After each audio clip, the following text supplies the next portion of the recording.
We've been exploring the book of Acts, which was written by a man named Luke as a continuation of the Gospel of Luke.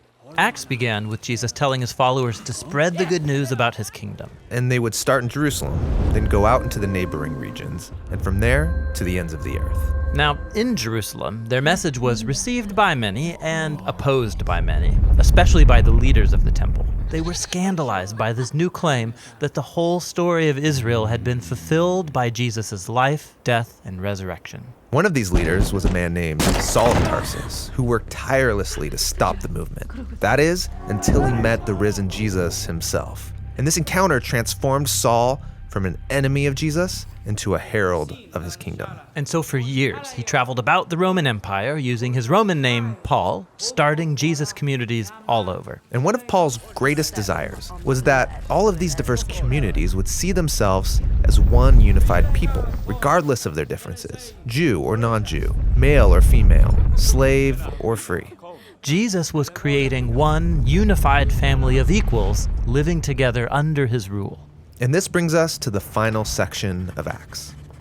Back in Jerusalem, where the movement began, the Jewish followers of Jesus were suffering from a drought and food shortage.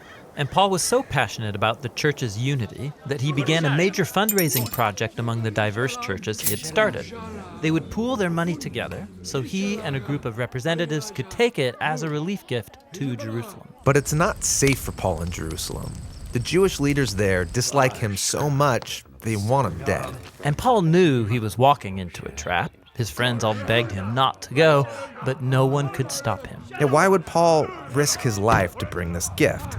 Couldn't he have sent someone else? Well, for Paul, this was personal. Jerusalem was where he used to participate in the murder of Jesus' followers, and now he gets to serve them.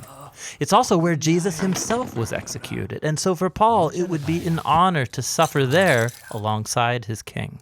Paul goes to Jerusalem, and as expected, he's found by his enemies. A mob forms, and they try to kill him. But Roman soldiers save his life by taking him into custody.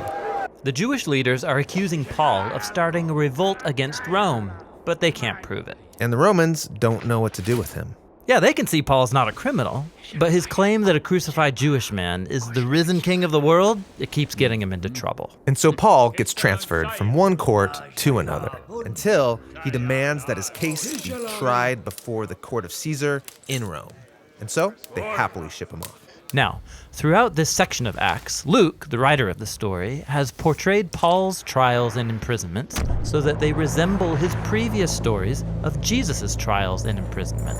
Luke's making an important point. When the people of Jesus follow the way of Jesus, their stories will begin to look like his story, which is beautiful, but it also comes with a cost.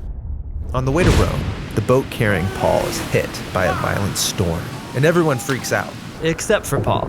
He's below deck hosting a meal, just like Jesus did the night before his trial. Paul blesses and then breaks the bread, promising that God is with them through this storm. And the next day, the ship hits and then breaks apart on the rocks, but everyone's washed safely ashore. Which is amazing, but Paul's not out of trouble. He's taken to Rome and put under house arrest. But it's not so bad.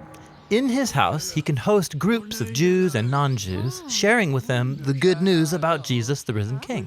This is a bold move in Rome, the center of power where Caesar rules the world as king.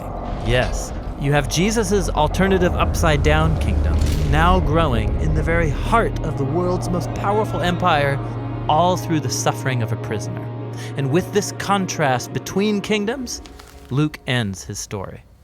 That's a great image, but the story's supposed to be about this message spreading to the ends of the earth.